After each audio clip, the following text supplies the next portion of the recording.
We are live, and I have with me here an amazing person. He's called David Pullan, and he's from the Story Spotters. So, David, you spot stories. Is that That's true? what I do.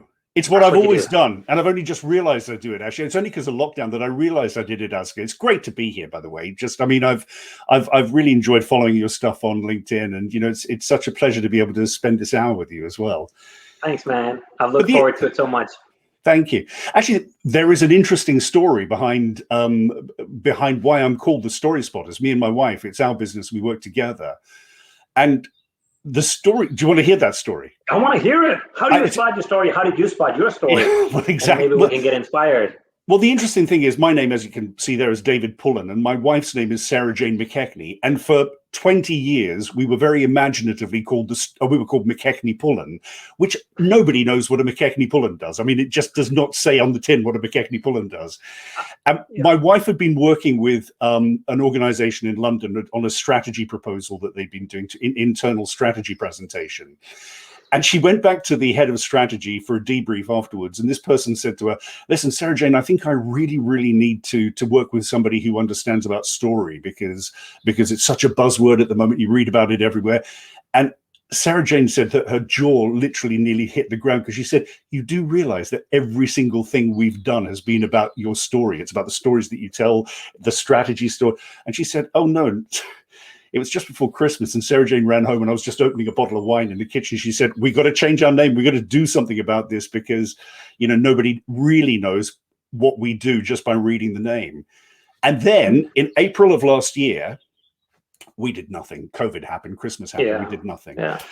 And then in April of last year, I was working alongside an amazing guy called Neil Bearden, who I'm sure many people on LinkedIn have followed and have seen his stuff. And Neil was allowed me to help co-coach with him at INSEAD. And he said, listen, I like what you do, but I don't know what you do. And I said to him, well, really what I do is I go into organizations and I listen to their story when they're selling a product or when they're trying to launch a strategy. And I listen to what they say and I stop them when I think that they've hit the story that they need to shape and share with everyone. And he went, oh, you're a story spotter. And I went, interesting. I better figure out what one of them do.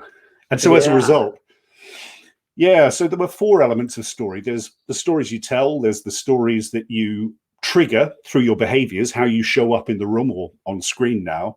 The stories you get from other people by listening through conversation. And then the last thing is, what are the stories you're telling yourself about yourself? Are they going to help you or are they going to hinder you? So they can both be powerful in the positive direction or negative. And we got Jess with us here. Jess Flack. Hello. Jess. Bring on the story. Do you know Jess? I know David. Jess very well. Nice. I'm a big Jess fan. You're a Jess fan, and maybe I'll be too. Yeah. Anyway, Jess, you know David. But if you got any questions on how to spot stories, tell stories, just leave a comment. But otherwise than that, great to have you on the show. I think it's such an amazing name you have, the Story Spotters. Thank you. Hear so often people say, but I don't have a story. I go to work, it's 8 to 4. I come home maybe to my kids, watch a little bit of dinner. Nothing's really interesting in my life. What do you say to them? How do you pick out that? Because we all have some interesting stories. How do you find that out? Yeah. How do you do you know, Asger, the thing that I think is that people just don't spot the story, but they don't spot the stories. They don't spot the stories as they're flying past them. I mean, in our lives, pretty much every day, something that happens that makes that day different. And that's something that Matthew Dix says. I mean, who wrote the book Storyworthy, I think was his book. Yeah. And he has that homework for life exercise where he gets people to write down just in a sentence, what is the thing that made that day different or made that day momentous? And I think that people often don't just spot those moments. I mean, in actual fact, I've prepared something. Awesome. And I'm so happy. I'm going to show this to you. I'm going to show this to you, and you're going to see why. I hope you're going to see why I'm going to show you. I'm going to show you a picture. I'm just going to change this because of the light. Can you see who that is there? I see 2 men. Do you know who that? No. Okay, let me get close up. You should do, because he's a Dane. It's a Dane. Oh, where are we? There he is. It's Kim Bodnia. It's Kim Bodnia. Yeah. Very famous actor. He's a very good actor. A really good actor. Now that is an person. Yeah. Now, that's an example of a day where something happened to me. I was out walking with my wife, and it was in the middle of the countryside. We were literally in the middle of nowhere. And as we were walking across this field, I saw this man crouching down in the middle of the wheat. And at the far end, there was a camera, and I thought, that's really weird. And as we walked across the field, I was looking out the side of my eye, and I said to my wife, that's Kim Bodnia. It's Kim Bodnia over there. You know? And I am Okay. I'm seriously starstruck by Kim Bodnia, because I mean, I Okay. loved Yeah. In the Bridge and Pusher, the movie Pusher. I Yeah. loved him in that. Yeah. Anyway, we got out of the field, and I said, I made the decision the moment where it changed. And I said to him, I'm going to go back. I'm going to go back. And I walked into the middle of the field, and I said to him, I could make up a story now. I could say, my son is a big fan of you, and can I please have a selfie? But it's me who's the big fan of you, and I would love the selfie. Oh And man. he said, listen, let's not do the selfie. Let's do the full length photo. Let's get the cameraman to take it. And he took the photo. And you And he got probably, that amazing picture. it's that picture, That's but cool. it's me. My shirt is covered in sweat, and I'm Okay. standing there in the worst shorts in the world. But Okay. I Could thought you that's the moment. I have to be brave and have that picture with Kim Bodnia. That's awesome. And you know what? It reminds me, so many times we regret the things we didn't do, and you did it. Let's say he said, I don't have time. Okay, well, you could go home, be relaxed. You gave it a shot, Yeah, I right? know. And I that's the know. thing. Yeah. But Asger, that's a conversation. I think that's a really interesting conversation, is that about story, is that story is often about the moment when people discover their bravery.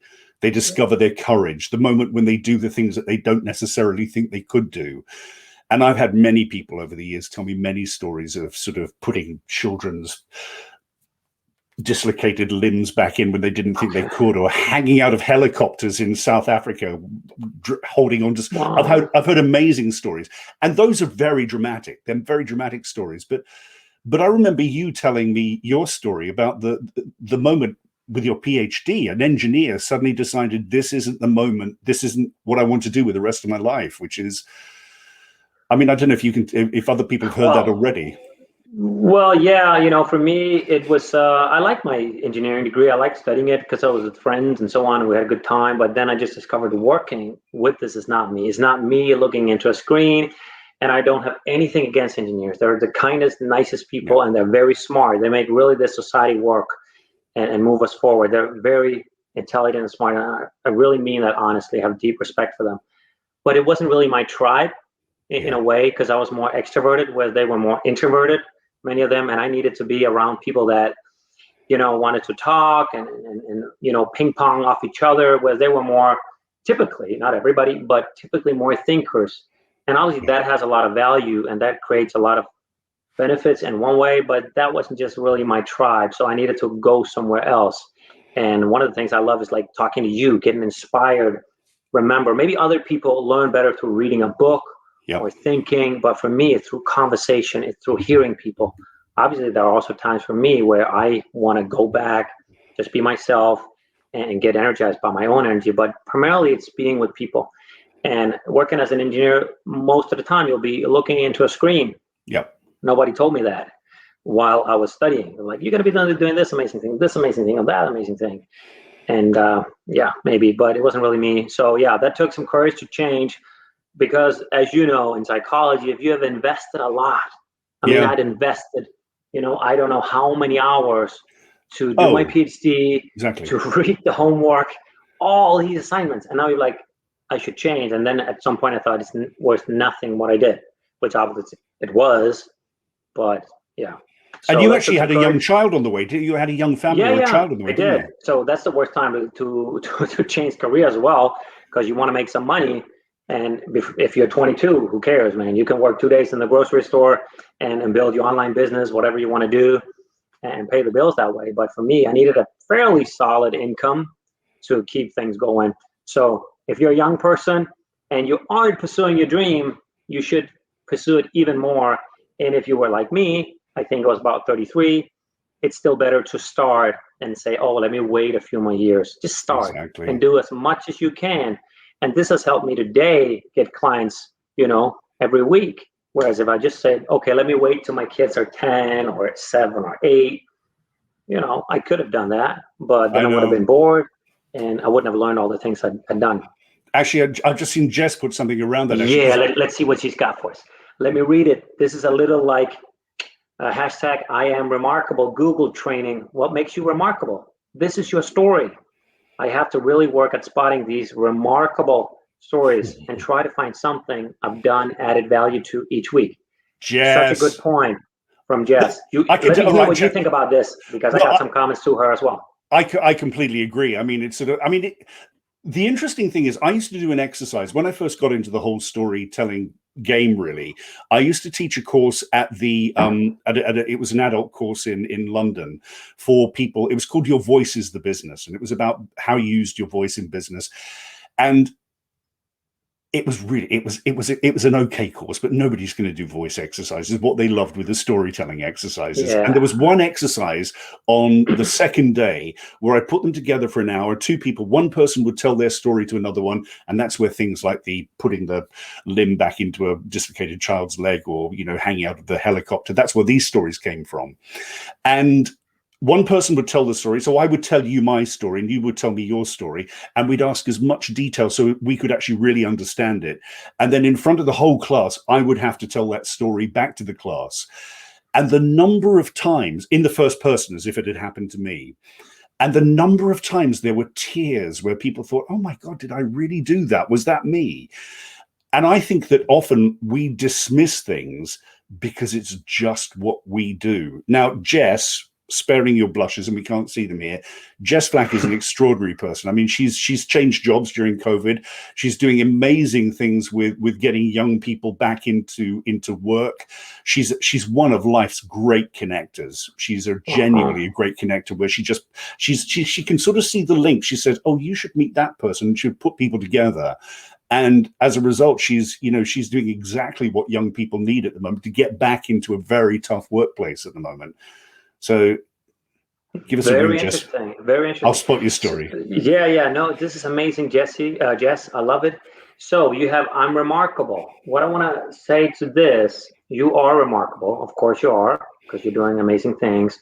But often if we set that as the upper limit, I need to have a remarkable story, then it becomes very hard maybe to find the stories. Whereas you can find, okay, I did pretty good. I made a difference.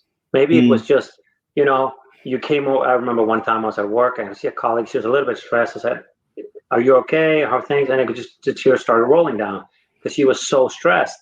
It's like and then it's like that small thing made a difference. Yeah. So it's more about finding something that worked. And your story is similar to so many other people's story, so they can connect it and say, oh yeah, I can relate to that. And we all are going through, to some level, the same struggles. We want to have love, we want to have safety, we want to have fun, enjoyment, all of these things. So share your story, and it will be remarkable, even though it might be, in some perspective, just a normal everyday thing that happened.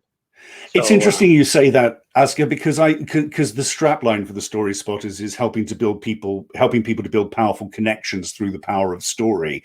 And it is about that connection. And if the story is too remarkable and it's outside most people's experience, which all of us to some extent will have things that we've done which we think actually probably very few people have done that. But more often we have extraordinary stories of everyday life. And you told your story of your realization that you didn't want to, engineering wasn't necessarily the way for you. I spent 20 years as an actor. I mean, I was at the Royal Shakespeare Company in the National Theatre and doing films and things like that. I mean, I was doing okay as actors go, because a lot of actors don't.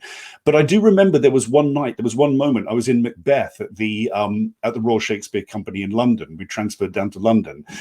And I was playing a smaller part in it, and there's the scene in it where Banquo's ghost appears at the table, and Macbeth freaks out, and there are a lot of people sitting around that table, and there's a lot of acting going on elsewhere on the stage. And we used to behave really badly. There would just be people flicking food at each other and telling each other jokes and kicking each other under the table. And we got bored. We'd been doing this for about 9 months, and after the show one night, we were asked back to the front of the theater. There was a reception, and I remember thinking that there was a guy from America actually who brought his son there, And I just went up to him and I was saying, hi, how did you enjoy the show? And he said, yeah, loved it. Said, actually, this is on my son's bucket list. You know, he's got leukemia and we're not sure how long he'll live. And to see the Royal Shakespeare Company in action was one of his big wishes. And I can still feel the shivers going through me when I think to myself, and there I was up on stage messing about, when there's an audience out there who's paid good money, and in this case had paid emotionally as well. Who do I think I am? Is this really the profession for me? And that was a sort of like light bulb moment where I thought, do you know what? I don't think I'm going to be doing this when I'm 60. Okay. Yeah, those are the things that really changes everything. And I'll just give an example of my own life. Sometimes I'll be out speaking, for instance, at high schools, and then I share my stories, how to find my passion. And I remember one time a student came up to me and she said, I thought I was the only one that had that problem. I don't know what her problem was, but I could just see something clicked for her. Okay, maybe I don't have to do what society tells me, what my parents tell me. Maybe I should start listening more to what I feel. That's what I got from her. And I think that could be a life alternating case for her, just hearing those 40 minutes. So and that was just sharing everyday normal stories. Absolutely. But that could be a remarkable thing for her. So, do you know, I don't know if you agree with me, but I think that actually we can fall into a trap in business as well of presenting the business professional front, which sometimes can cover up the things that are true about us. And there was a thing I read on LinkedIn this morning. It's a new contact. It's a woman called Steph Clark, who is in Melbourne in Australia. Okay. And she said, wouldn't it be an interesting idea? You know, that descriptor that you put at the top, I help people spot stories so they can connect. She said, wouldn't it be interesting if for one day on LinkedIn, we all changed what we did to what we really wanted to do with our lives? And I thought, well, in that case, I'm a curry cooking, cat cuddling wannabe rock god. Yeah, that would be fun. That would be really fun. So, I mean, what do you do? I mean, I cook a lot of curry, which my wife will complain about all the time, just for the smells in the house. And I love my cat and I love my guitar. And there are stories that triggers as well about, the hidden stuff behind David Pullan rather than the professional who goes out and meets the world. What do you do? What I do really, because one thing is what we say we do, but there's a deeper level. Like when people come to me, I would say only half of the things I give them is communication training. The other half is typically personal stuff. Oh, you got that issue with your dad. That's why you're nervous when you're up on stage. Okay. And then we're going to cover a little bit of that. Or if it's too big a thing, I just say, what, I think you should get a therapist, get this healed, get this handled, because this is really going to affect you on your stage and everything else will be much easier. So I try not to have two hats on, it's a bigger thing. So you need to go really deep. Like the other day I heard Tesla's mission. You think, okay, they make cars, they make electric cars, but really their dream was to make renewable energy. But nobody will make renewable energy if people aren't using it. So if you have the vehicles, it'll be more like, hey, let's build that. So that is his mission. I thought that was very worthy. So I think, we need to go deeper and see what you do. And I think when you help people spot their stories, you're really empowering them. What you're doing, you're telling them your story has value. You can provide value. You can help people. The thing you think is everyday, maybe mundane, can have a tremendous power. So it's much more than just sharing a story, be entertained, and here's a little bit of value. There's a wonderful exercise I do around that with my clients, and actually people who are listening in now can do it as well. I mean, it's an exercise where you tell a story to somebody else about something that you've done in your life that you didn't necessarily weren't good at, but maybe you learned something through it and ended up becoming good. And what the other person's job to do is just to take notes and sort of think, actually, what am I hearing? What skills did they learn? What values came out of that? And I often use that exercise with people when they're going for big job interviews, and often the question comes, so tell me a bit about yourself. And the obvious thing to do is to start running through your CV, which nobody wants to hear. No one wants to hear that. No. And I often get people to sort of find that story, which is going to bring out some of those values. And the one I remember in particular, there was a guy who was an accountant I was working with once, and I said, "So what do you do when you're, tell me what you do when you're not sort of doing accounting?" And he said, "Well, the interesting thing is I love renovating my house, and I've built every single thing in my house from the foundations up, renovated all of it, all via YouTube videos." And I went, "What?" Wow. And literally his house, I showed me pictures of this beautiful, beautiful thing, and everything, even the finest details, the plumbing, everything you couldn't see was done via YouTube videos. And I was thinking, well, what does that tell me about you? You're a real self-starter. You sort of like are interested in working out problems. And he used that as an opportunity for his opening story, if you like. Tell me a bit about you. He said, "Well, I really like being a self-starter and working out problems. Let me tell you about my house." Suddenly he was into that. And they basically spoke about that for the next hour. That's amazing. And what it also shows me is this guy is capable of learning. So Exactly most right. of the jobs you're going to get, you're not going to know most or a lot of the things you're going to be doing. But like this guy figured this out by himself on YouTube. Exactly right. That's amazing. So we got Jess with us here. Amazing, Jess. How do you store your amazing stories? You have a story store, a recruiter I follow has a book, and if I hear if he has three things 3 times, he knows the content is going for discussion, content building. What's your advice? Because we all get stories, and then they drift away, we forget them, or we think they're not valuable. How do you help your clients and the people you work with remember the stories, store them? Well, I mean, I mentioned Matthew Dix earlier on. I mean, I mentioned his homework for life exercise, which is literally getting into the habit at the end of every day, writing something down. And you'll find that for the first month, you'll probably find nothing. But just force yourself to write something down. This is the day where I discovered a £5 note on the floor and actually gave it back to the person instead of putting it in my own pocket. I mean, whatever it was, something simple. I mean, it doesn't have to be grand. But he uses an Excel spreadsheet, and it's literally just a line. And he's got, I think, something like 12 years worth of things that he can go back to now. And I said before, I mean, go through that. Go through your phone and the memories that come up on Facebook all the time. I mean, that meeting with Kim Bodnia. The interesting thing about that, Asger, is when I think back to that day meeting Kim Bodnia, I could turn that into a story. And you said at the beginning, it's a story about being brave and doing the thing you really want to do rather than the thing you should do, which is going back and asking your hero if you can have a selfie with him rather than sort of saying, "Oh, this is for my son." So I could engineer that story in many ways, but I have the memory because there's a picture of it. So maybe take pictures as well, Jess. Maybe just every day take a picture of one picture a day and think, that's a great way to do it. One thing I personally do is make videos on LinkedIn. You can also do your own videos, or I write about it. I, force myself. I'm writing a book right now, and that just helps me. When I write it down, I have to think about it, and it is also a question of repeating. I mean, we have memory techniques, but the more you repeat it, the better you're going to remember it. So if you're out with your friends and you remember a story, share that story. Maybe you force yourself a little bit to get into that theme and share that story. Yeah. Because if you shared a story 3 times, you're going to remember it. And you're also going to get some laughs and see what's working in the story. So I'd say the more often you can share your stories in different various ways with videos, writing it down, sharing it to people, you're going to remember it. And it really refines them. Yeah. I like the writing down thing. I try to get people to get away from a script as quickly as possible. I mean, and sort of get to the bulleted form, because actually there are many people who've used this phrase, but I mean, great storytelling really is about Netflix of the mind. It's about how do you get what is going on in there into the mind of the other person.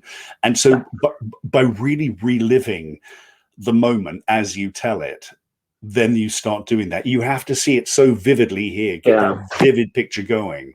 Because the danger with a script is you start, and I've seen this in many pitches. I mean, when I work a lot with organizations who are helping to either pitch for money in startups or doing sales and things like that. And the worst, for me personally, the Google Doc can be the worst thing ever for a team who are preparing a pitch, because instead of thinking about the stories and the pictures they want to transfer to the audience, they start correcting each other's grammar and typing away there and going, oh, use this word instead, use this synonym instead of that word. And you think, that's not what it's about. No. And you're absolutely right. It's about creating pictures. So I say, like, sometimes I have my clients record their talk, and it's very hard to watch yourself for most people. But I say, just listen to it. When you listen to yourself, do you see pictures? Did you see that man walk down the street? If you didn't see that, you need to put more details in. And then you need to do, like you just said, create the picture in your mind and then share what you saw. Just say, what came to my mind? I got to express that. And that's the work we've got to be doing at home. It's not remembering the words. It's get the pictures. What are the pictures I need to bring out? Because once you have brought the pictures to your mind, it's much easier the second time to recall them and then share them. And then it's going to be slightly different every time. But then that picture came, or you reversed the order, or something else came that you picked on, and it's going to be much more natural. So remember pictures. That's the way. I agree with you. And I one of the questions, I actually haven't asked it for a while because I haven't been face to face with a client for a while, and I've been more project based recently rather than coaching based. I often ask my coaching clients, I said, do you have young children, or do you have nephews or nieces or something like that? And if they say yes, I say, that is the single best tool you have to learn to be a storyteller. I said, get into the habit of telling them nighttime stories. Don't read something from a book. Get their teddy bear. You say, so what does Teddy want today? Well, Teddy wants to get over there to visit Mrs. Mop or whatever, and then create an obstacle for Teddy. And the more that you can tell that story to that child and keep their attention, get them to pay attention and then keep attention, the better you're going to get, because a child will tell you so quickly and so brutally. It is brutal, child's feedback. If you don't sort of, they'll let you know if you're crap. They will. It's honest, and they will also know if it's good. So it's very funny you talk about children, because the other day, my daughter Lucas, she's 4 years old. So we always try to get her to pee before bedtime, because if she doesn't, there's a pretty good chance she's going to pee during the night. And then, I'll do like most parents. Oh, okay, remember you got to pee, and then she often wouldn't say, oh, come on, got to do it, otherwise you're going to pee. And then one day I said, what am I teaching my clients? What am I teaching people? I'm teaching them you got to tell stories. And then I told her a story about another girl called Mette, and I shared the story. She didn't want to pee, and then these things happen, and then she peed in the night, and then she learned you got in pee. She never peed, and she was so happy. She woke up in the morning, no problems. I didn't say anything. She's out of the bathroom, peed. And now we have that story. I can remind her of that story. It's not 100% bulletproof, but it works a lot better. It's there. Because she knows. And it's a story, and it's about another person. So tell stories to your kids. If you want them to do anything, that's the best thing. Questions and stories. Exactly right. That's what works. That's an interesting one, actually, because part of my background as well is I trained as a cognitive behavioral hypnotherapist as well. Okay. And one of the great things about that is that the form of hypnotherapy that I did was more about bringing stories out of other people rather than telling them things. So you have a situation whereby, let's say, for example, somebody's a smoker and they have a real problem when they go to the bar, and they always have a cigarette when they have their first beer. And if I as a hypnotherapist am very direct with them, and I say, so Asger, the next time you go to the bar and you have that first beer in front of you and somebody offers you a cigarette, you'll feel amazing the way you can say no to it. And of course, you go to the bar, your friend offers you a cigarette of the first beer, and you think, oh, well, maybe just one. And you're thinking, David is a terrible hypnotherapist. But if you start asking questions and say, I wonder how you might feel if the next time when you go to the bar, you're able to avoid that cigarette, how might that make you feel? And what you're doing there, your eyes went up, your eyes went sideways, and you went, and it's like you're starting. I don't know if you're a smoker, but I mean, it's, no, I'm not. But I tried to put myself in that position. Well, interestingly, that is always what happens with those how and what questions. Is people's eyes go up and they start imagining a future for themselves. They start putting themselves in that position of future power, whereby they've created their own story of the future. So the little girl. I mean, asking a question, how might you feel if in the morning you wake up and you actually haven't wet the bed? Well, I'd feel really grown up. I'd feel really proud of myself. It's, Yeah. you know, and the interesting thing is that if the person creates the story from themselves, they're less likely to prove themselves wrong than you wrong, because it becomes such a strong story for them. They think, no, I'm going to do this. I'm going to do That's this. true. That's true. I actually had, and she's telling the story herself now. Ah, Yeah, yeah. So it's wow. very beautiful. That's So, great. yeah, That's yeah, great. yeah. But that's a really good point. I really love that with the question, and then it's an empowering question. How would you feel if, and because I tried to put myself in that position. So if I had been a smoker, I would probably feel empowered. I'm in control. I can say no, Yeah, and it's exactly. relatable to loads of different situations. One of the hardest things is to say no. Exactly, exactly. But it's an interesting thing, isn't it? That, I mean, you said then before about how do I feel? And I don't know who said it, but it's been said many times that a good Yeah, story shows you what is happening, but a great story makes you feel what is happening. yeah, And so that's sort of slightly down to, it's down to the words and the music and the dance. If the music is the words you use, the dance is how you actually tell the story. And I think that some people get worried about, well, do I have to be an actor to tell good stories? No, you don't. You just have to no, be genuinely connected to the audience and want to change them, because I think all storytelling is an act of change. it is, because if there's no change, there's no difference. But I would say, yeah, we don't need to be actors, although it's an advantage. Obviously, to learn all the skills you have, but it's much easier because you just got to be yourself. You shouldn't be somebody else. Now, the question is, how can you tap into your authentic self? Because we always try to protect ourselves Yeah, somehow. And if you have 100 people in front of you, you might try to protect yourselves even more. So, but the trick is really just to be yourself, exactly your right. own self, vulnerable, share your mistakes, share your failures. It's completely okay. And then you I can share your wins. That's absolutely right. And do you know what? As you're saying that about being vulnerable, about being open, I think there's an interesting lesson here for introverts. People who say, well, I'm introverted, I don't like Mm. telling stories, things like that. The interesting thing is the best way to come over your introversion is to become a better storyteller, which might sound like a really, really weird thing to say. But if I go back to your story about that moment when you decided you didn't want to be an engineer, I'm looking at you. I am looking at Asger Lindholdt, and I see that man there on the screen. But what I'm really picturing is you sitting there in that canteen thinking, I don't want to look at a screen all day. I don't want to spend the rest of my... I'm seeing you sitting there having that moment. So the bizarre thing is I have to be looking, my eyes have to be trained Yeah, somewhere. So I might as well yeah, be looking your direction. But what I'm really seeing is the movie you've created for me in the middle there, that amazing yeah, vivid movie. And I often say, going back to children, is whenever you go to a school assembly and kids sort of have to do plays and things in front of you, have to do recitals of poems, the ones who don't want to do it, who stand in the corner going, mm, drilling in the slightly toes. You can't take your eyes off them because you're thinking, what is that child doing? But the ones who really put themselves into it, you think, I feel safe with that kid. I just feel safe with them.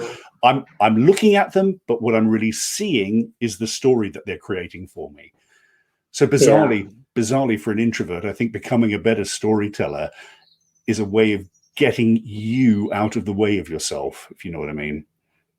Yeah, it is an incredibly powerful tool to be able to tell the stories you have. And I think there are so many confusions about introvert and extrovert. Oh, totally. Being an introvert doesn't mean you have low confidence or low self-esteem.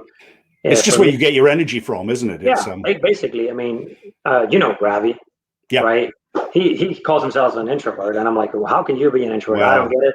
But that's what he says, that's where he gets his energy from. But when he's on camera, there's so much energy, there's so much expression that, my first guess would be that the guy would be a wild extrovert, but yeah. apparently not. But so it doesn't come down to if you're a great storyteller or if you're high energy, just a load of different other things. It's a I have a choice, question. isn't it? It's a Yeah, choice. You make that choice. I mean, I personally actually get a lot of, I suppose if this is even a word, I'm an ambivert. I really like being okay, around people, but sure. I have to disappear into my sort of private space and go off for a walk by myself and recharge that way as well. But when it's showtime, it's showtime. Yeah, you're on. I guess most people are like that. The vast majority, we like to be with people and have some time for ourselves. I have a question I've been down to ask you, because we had a talk a while ago before this LinkedIn Live where we decided we were going to do it. And I remember we talked about LinkedIn. It's such an amazing platform because people are so positive, and they, if there's some negative stuff you don't like, you tend to just don't write anything. And then I made a post. About how we had a talk and, some content that I shared. And I actually got a very, very negative comment on that very post. Like if you are speaking a heckler kind of guy, he wrote something, it's whatever. I'm not going to mention it, but very negative. So my question is to you, how do you handle a heckler? Because I find it very funny. We were praising LinkedIn, and I think that's maybe the second time I've gotten a negative comment in 2 years on LinkedIn. So that's why I want to ask you this question. How do you handle a heckler both on social media and if you're on the stage? Because you're going to meet resistance every now and then. Yeah. No matter how good you are. It's such a good question, this, isn't it? You know Gary V, don't you? Gary Vaynerchuk. Yeah. Have you seen his thing about handling social media trolls? And have you seen? There's a thing he says. It's just if you haven't seen it, I encourage all of you to find it somewhere. Gary V says something like, if somebody is going to watch my content and then for 2 minutes and then take 2 minutes to think about something terrible to say about it, and then another 2 minutes to write that down, I don't want to be that person. Why would you even give them time? It's sort of it's they've actually wasted 6 minutes of their life, which if they were a lawyer would cost quite a lot of money. But 6 minutes of their life to actually just be, desperately try to be heard. Yeah. I mean, and do it in such a wrong way. I mean, it's sort of, feedback is great. And I need feedback all the time. I mean, I did a big presentation for a client in Ireland yesterday, and my wife it was in this room here, and had the camera sitting up, and my wife was sitting to one side, and she gave me some feedback at the end of it. But that was great. Think about this. Now, we all need that, and we all need to be big enough. But a troll who just sort of, in fact, I'm remembering now. I'm remembering what that person said, and I just thought it wasn't helpful. It wasn't funny. It was just somebody trying to be heard. And quite frankly, there are better ways of doing that. Way better. Yeah, you got a good point. It's probably often people who are hurt don't have better ways to get attention, doing it in the wrong way. I know, and it's happening everywhere now because they're all keyboard warriors, and I mean, I very few people. I don't know about you, but I've never been heckled live. I'm not a comedian, but I've never been heckled live. Okay. I've had 2 times, probably in the last 5 years. I would say very negative comment. Live in the room. Yeah. Wow, how did you handle that? So one was I was actually talking about eye contact.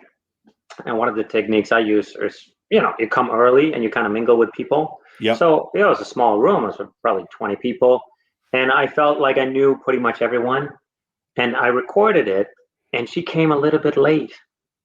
She was, probably a few minutes late after I started. And I hadn't noticed she walked in because maybe I was looking at one side and she kind of snuck in and sat in the back.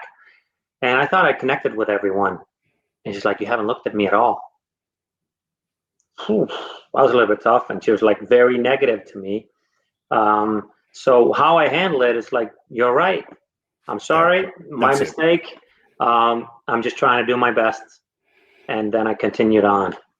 Can I say great story for start? Thanks. That's a great story. It's a real, and you know what, the point you get to at the end there of saying thank you. It's really, that's all you have. All you can do in that situation is find what can you appreciate. There's a model that I work with listening, which goes receive, appreciate, summarize, ask, and build. And the appreciate is I think the receiving, so looking as if you don't want to be anywhere else except right here, right now. And the appreciating is what can you work with that the other people are saying that you can actually use to help build this conversation. It's an improvisation. I wasn't going to talk about improvisation because we'll probably get into that. But I can feel it. I've said the I word. But Yeah, we'll do it afterwards. Okay, but it's when the cameras are off. But it's Yeah. But actually finding what you can build on, I think, is really important.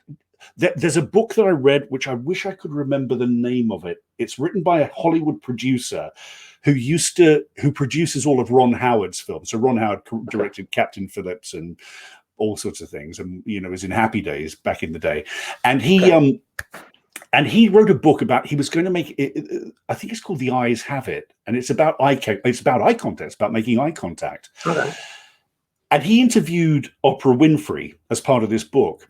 And she says an amazing thing. She says that at the end of every single interview she does, it doesn't matter if it's with Barack Obama or Beyonce or a miner from Kentucky, it doesn't matter.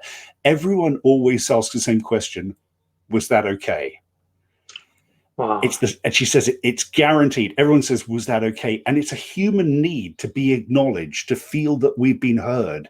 So you, in that instance there, of sort of saying, thank you, I hear you, essentially. Yeah. Great point, great feedback. And I did make a mistake, you can say, to some degree, and then we can just acknowledge it.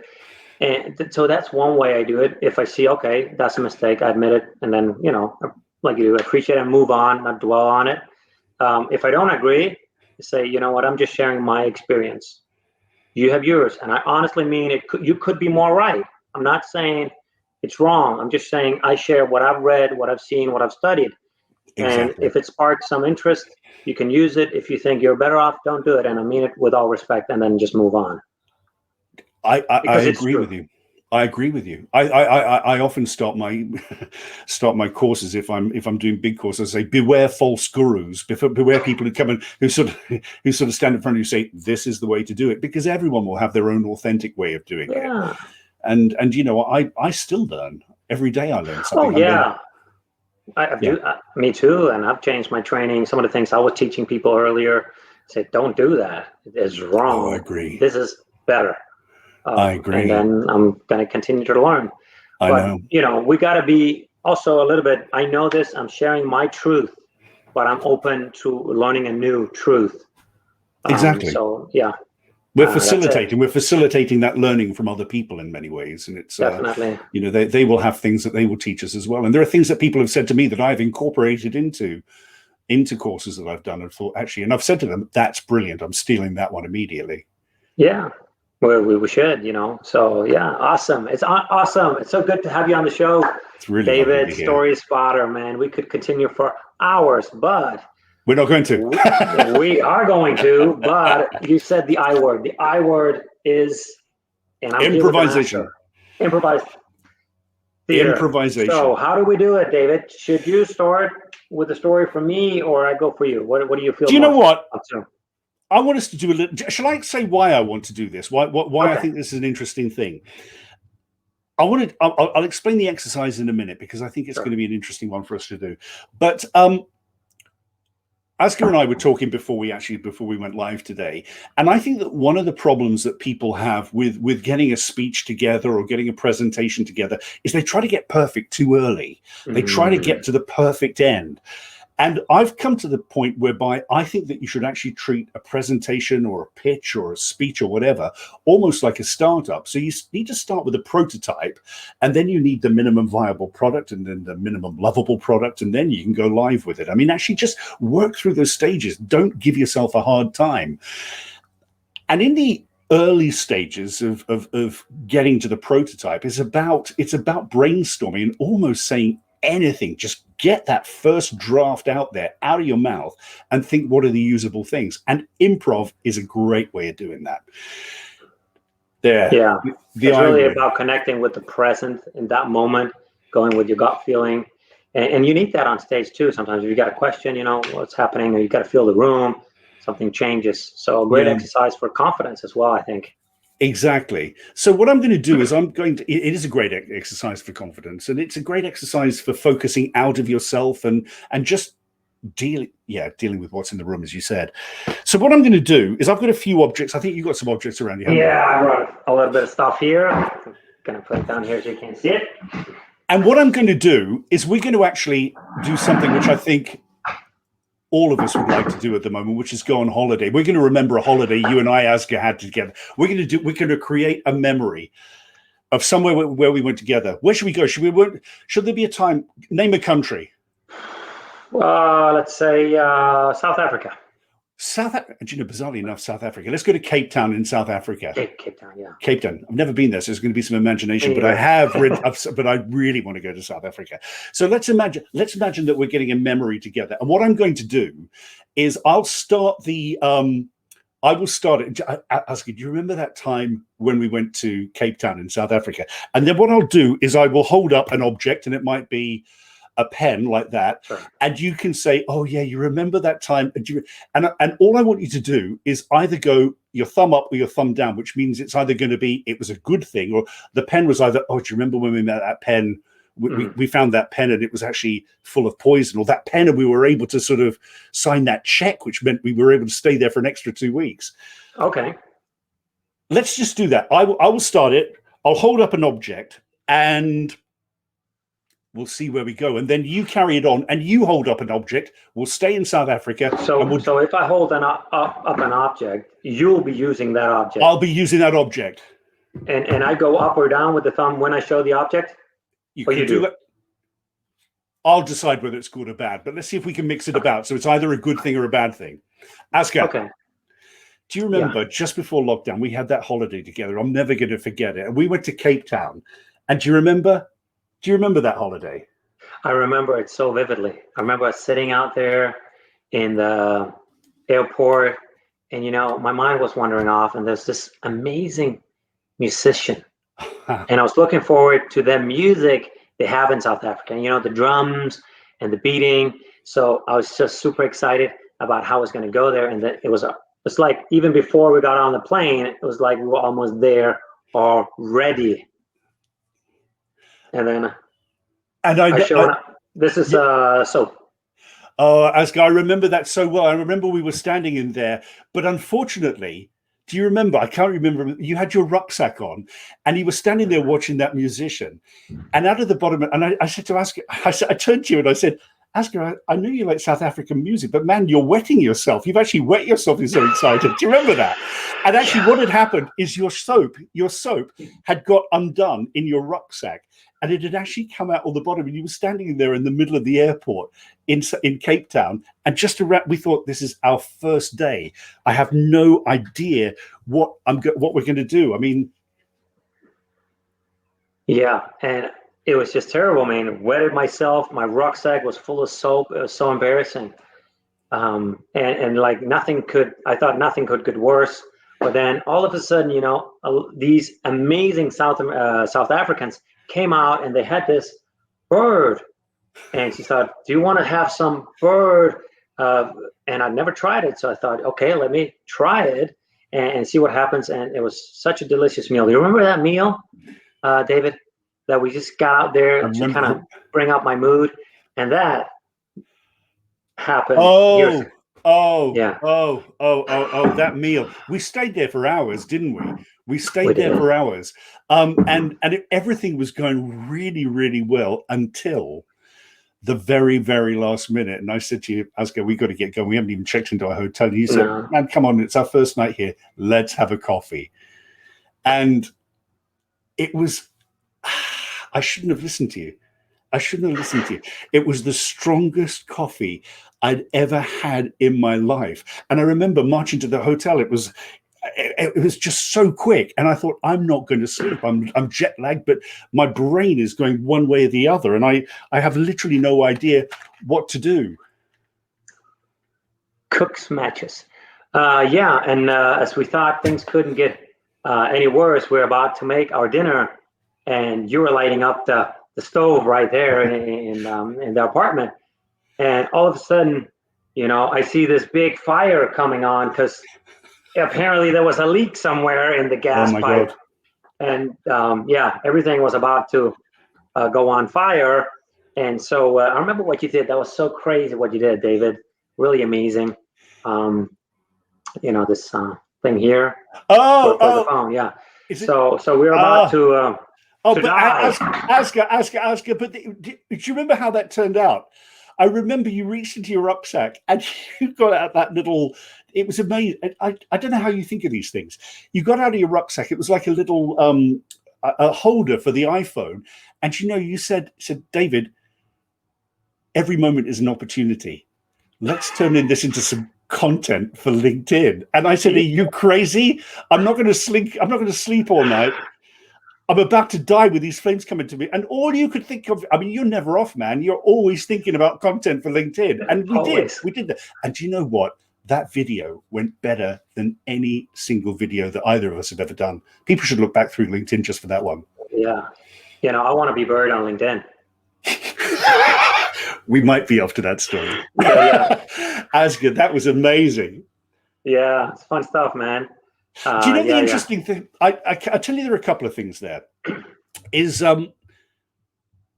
what I love about that is it sort of patterns. Jessica said, "My goodness, the travel insurance." Yeah, we're not a good deal. If you're out there, don't listen travel insurance, but everyone else can listen in. But I think the interesting thing about that is it mirrors what a good story does. It has the good bits and the bad bits. It has the challenges and then the responses to those challenges.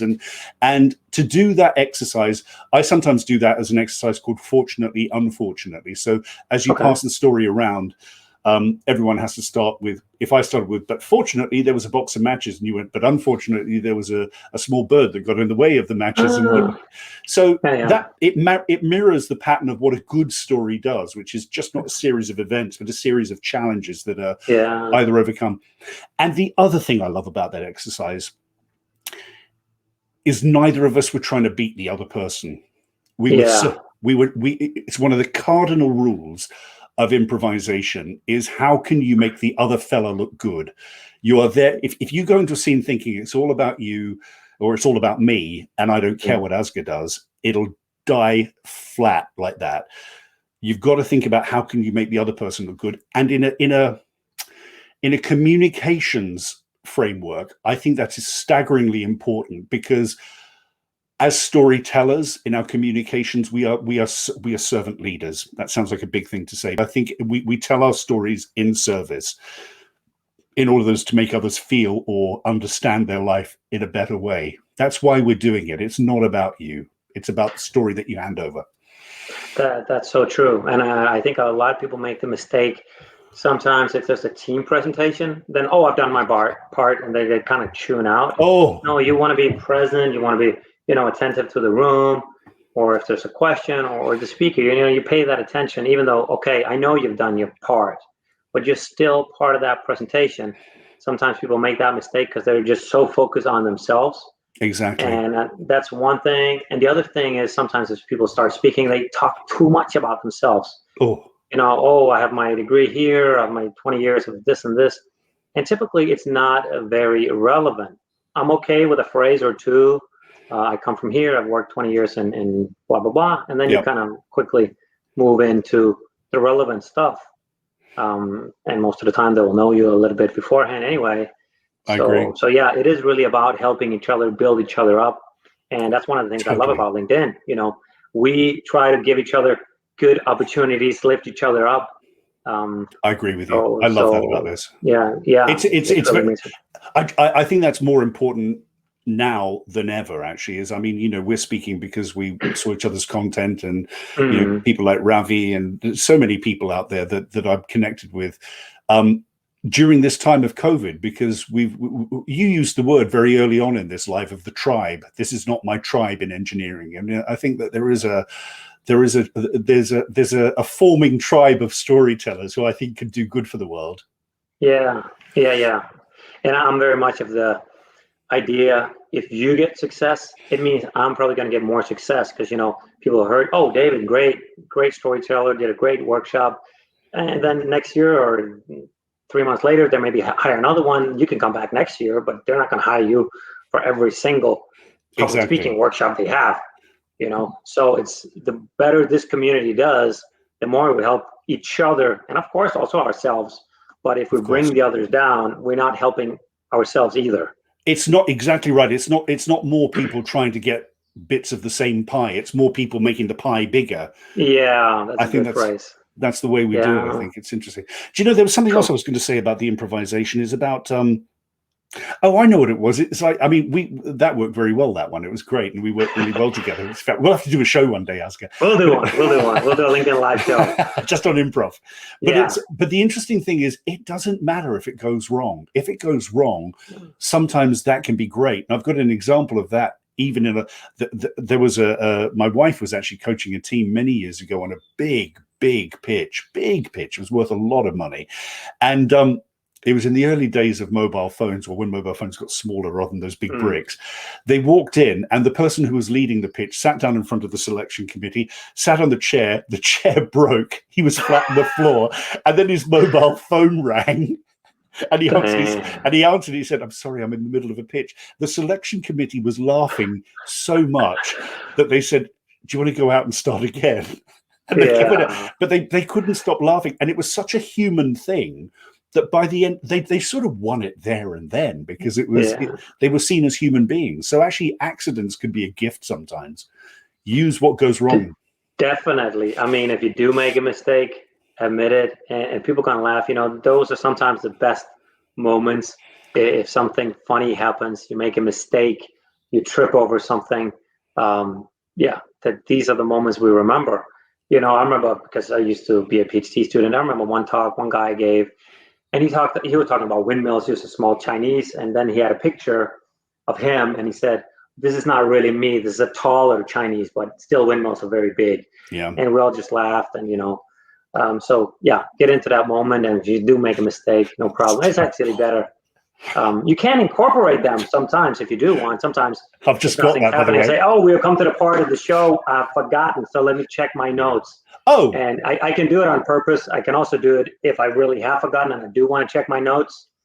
But people are always going to laugh. It's not exactly. It's not a memory test, is it? I mean, you have some notes and go and check them. I mean, it's not like you're playing Hamlet. I mean, to keep it topical with the Dane, but I mean, yeah. You know, but yeah, you can incorporate a couple of jokes that you know are going to work, and if they don't laugh, no problem. Just move on. So exactly. David, it's been a real pleasure. I really enjoyed the improv, man. You're such a master at this, and I know you're such a good mentor, teacher for people. Where can people find out more about your stuff? Well, I mean, on the Story Spotters, I mean, please link in with me, David Pullan on LinkedIn. Do that. We've got a page for the Story Spotters where we put stuff as well. TheStorySpotters.com is our website if you want to get in touch with us. And we're just always happy to have a call with people and see if there's any way that we can help you spot, shape, and share those stories that are going to really help you connect with people. Yeah, and David's got some great content on LinkedIn. It's really funny and valuable insights. I mean, if you've seen the show here, you'll know that he's funny. So yeah, check out his videos and homepage. You're going to get a lot of value. And I mean, you've been doing this for plus 20 years, so you're the real deal. I know, look at it. I've got the hair to show it. You know what? I'm just turned 40. You'll get there. I've gotten a few gray hairs, but there's still so few that I can plug them out. But I think in a year or two, there are going to be too many. I'll be bald. So, Jess, thank you for being here as well. Jess has just said thank you in the chat, and thank you as well. It's amazing you stayed in for the entire hour, Jess. I would love to connect with you and anybody else. If you're writing comments, we'll try to answer them also after the show. And connect with David. And a pleasure to all of you that tuned in. David, it's a big pleasure. Huge pleasure. That was good. Great to see you, man. Yeah. Take care.